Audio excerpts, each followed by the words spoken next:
Alerte coronavirus. Attention, attention, le coronavirus se transmet très facilement et fait des ravages. Pour l'éviter, le port du masque de protection est obligatoire en tout lieu.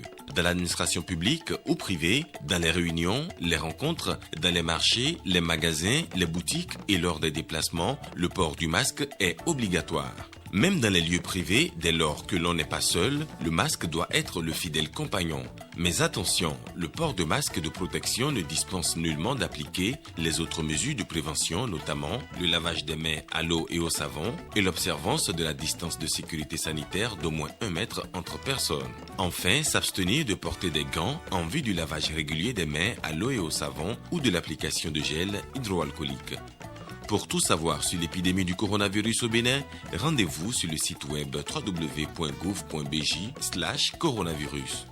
Ceci est un message du gouvernement de la République du Bénin. Bienvenue au rendez-vous des régions, bonsoir à tous.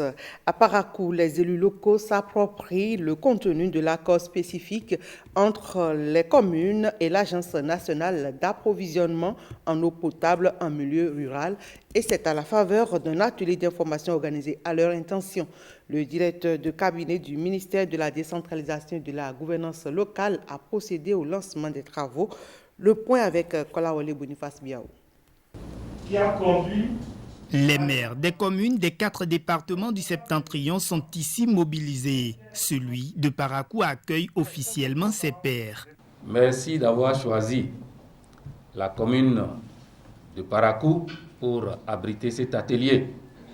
C'est donc un honneur pour la municipalité d'accueillir l'atelier. Je tiens à vous en remercier. Et d'ores et déjà, je souhaite à chacun et à tous un bon séjour et que les travaux se tiennent dans la paix et que les résultats soient atteints. Au cours de l'atelier, les élus vont s'informer et mieux comprendre l'accord de partenariat qui va les lier les prochains jours à l'Agence nationale d'approvisionnement en eau potable en milieu rural.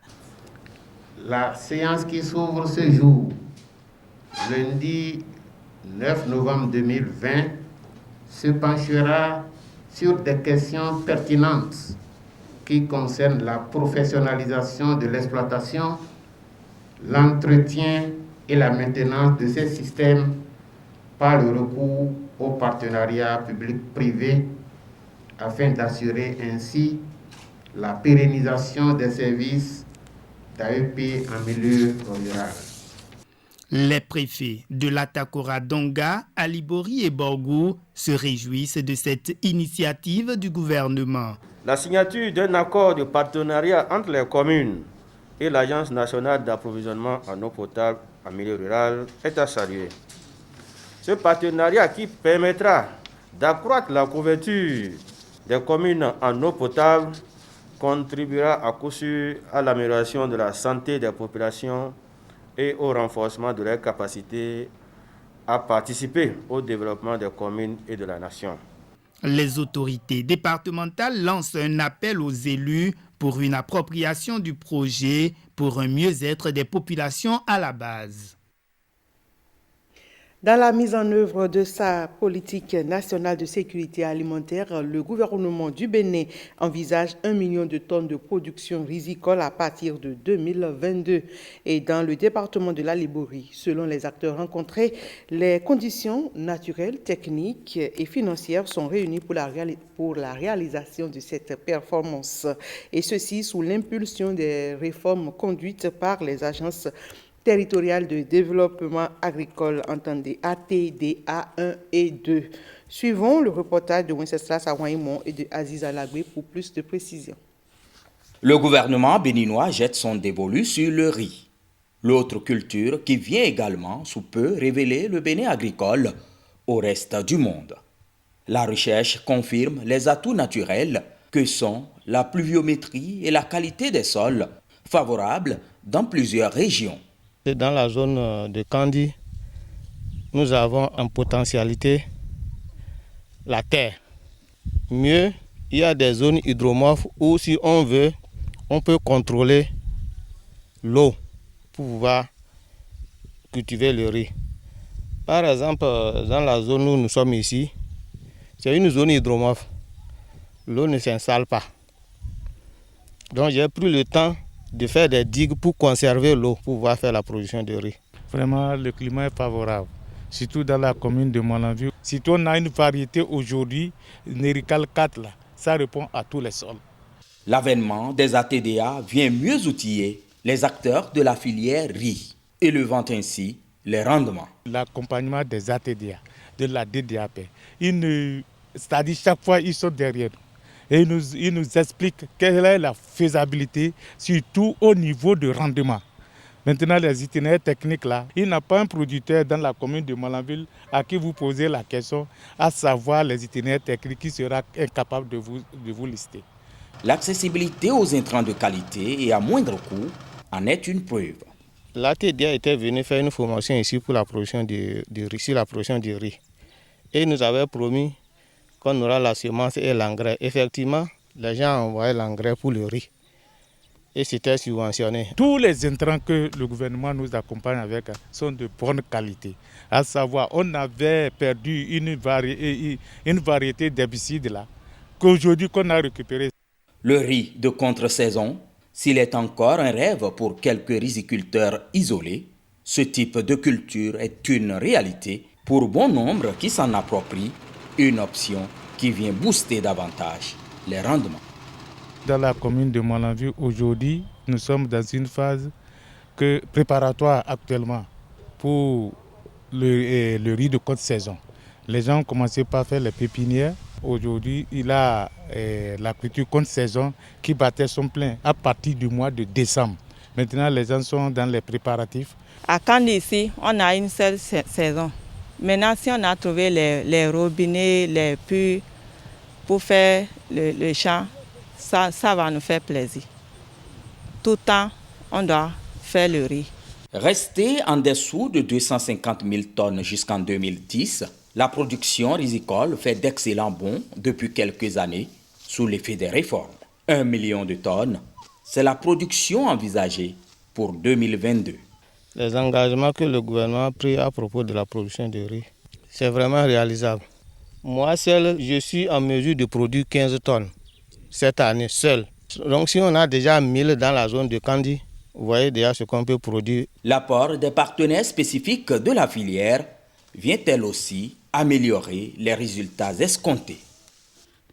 Et les enseignants de l'École nationale d'administration et de magistrature ENAM du Bénin actualisent leurs connaissances et renforcent leurs capacités sur les objectifs de développement durable ODD. Stanislas Linkmo et Daniel Ada ont assisté à l'ouverture ce mardi de la session de formation. Voici leur reportage. Public cible de cette formation, enseignants de l'École nationale d'administration et de magistrature ENAM du Bénin et ceux de l'École nationale d'administration ENA du Togo. Ils partagent leurs expériences, mutualisent leurs connaissances. Résultat attendu, adapter l'offre de formation continue de l'ENAM aux objectifs de développement durable, ODD. L'échéance 2030 n'est pas loin. Et si nous ne voulons pas que notre offre manque de pertinence, il nous faudrait la mettre en œuvre très vite. L'Institut de la francophonie pour le développement durable, IFDD, conduit la mise en œuvre de l'initiative grâce à son partenariat stratégique avec l'École nationale d'administration publique, ENAP du Québec. L'opérationnalisation des différents concepts du développement durable pour l'atteinte des ODD passe par une transformation structurelle de l'administration publique. C'est pour cette raison que l'OIF, à travers son organe subsidiaire, l'IFDD, a développé une initiative d'accompagnement des écoles nationales d'administration comme principaux porteurs de changement par l'introduction du développement durable dans leur offre de formation. Cette initiative s'inscrit dans la perspective d'appui et d'accompagnement des acteurs publics de la francophonie que l'ENAP poursuit depuis maintenant plus de 40 ans. L'école a développé au fil des ans une véritable expertise dans le transfert de connaissances et de compétences en matière de gestion publique dans plus d'une trentaine de pays. face aux participants des experts internationaux du Québec et du Bénin. L'École nationale d'administration publique ENAP du Québec va leur délivrer une attestation à la fin des 4 jours de formation. EcoBank Day fait pour la 3e fois des dons au CNHU de Cotonou, mais cette fois-ci, ce sont le service d'endocrinologie et la banque d'insuline qui ont bénéficié de l'appui social mis en place par EcoBank. Et rappelons que chaque année, depuis 2013, EcoBank soutient une cause particulière dont l'éducation, les soins de santé maternelle, l'approvisionnement en eau potable, la prévention du paludisme et le dépistage du cancer. Le reportage de Karen Taiwo Igor Ayoso est présenté par Rebecca Kenyongundi. Des marmomètres d'oxygène, des chariots pour le transport des malades, des saturomètres, des tables de soins, des seringues à insuline et bien d'autres équipements médicaux. C'est un don d'EcoBank Bénin au Centre national hospitalier universitaire Hubert Koutoukou-Maga, CNHU HKM. Ce geste s'inscrit dans le cadre de la journée annuelle d'action sociale dénommée EcoBank Day que célèbre la banque dans tous les pays où elle est présente. Cette année, la journée est dédiée à la lutte contre le diabète. EcoBank a choisi de faire une grande sensibilisation sur cette maladie qui commence par causer d'énormes dégâts, non seulement dans notre société, mais également dans le milieu bancaire. Pour nous, tant qu'une action peut contribuer à sauver une vie, nous devons la poser. C'est ce qui justifie notre présence ce jour au CNHU, 11 novembre 2020. Nous savons que vos besoins pour réussir votre mission sont énormes. C'est pourquoi nous sommes venus avec ces modestes dons d'une valeur estimée de 4 millions de francs CFA, des dons d'insuline et de seringues d'une valeur estimée à 1 million de francs CFA. Ce matériel médical est destiné aux services d'endocrinologie et de diabétologie et à la banque d'insuline qui est à caractère social. Je remercie EcoBank pour cette initiative, surtout à l'endroit du CNHU où nous recevons beaucoup de patients lourds dont la prise en charge pose vraiment problème. Et parmi les patients lourds, il y a beaucoup de malades démunis. Si vous ne fréquentez pas ce centre, vous ne saurez pas. Surtout quand ça quitte tous les centres périphériques et surtout quand le malade, c'est un malade qui n'a pas assez de moyens, les centres périphériques disent allez à l'hôpital de référence, ils pourront quelque chose pour vous. Et ça fait que nous avons beaucoup de patients qui n'ont pas beaucoup de moyens et dont la prise en charge pose problème. Et je suis heureux que EcoBank, dans cet élan de générosité, ait choisi le CNHU et particulièrement le service d'endocrinologie. Beaucoup de personnes qui souffrent du diabète sont des démunis et il faut les assister. C'est à cette occasion que depuis 1996, les Lions du Bénin ont créé cette unité qu'on appelle la banque d'insuline, qui est une unité de suivi et de traitement des diabétiques.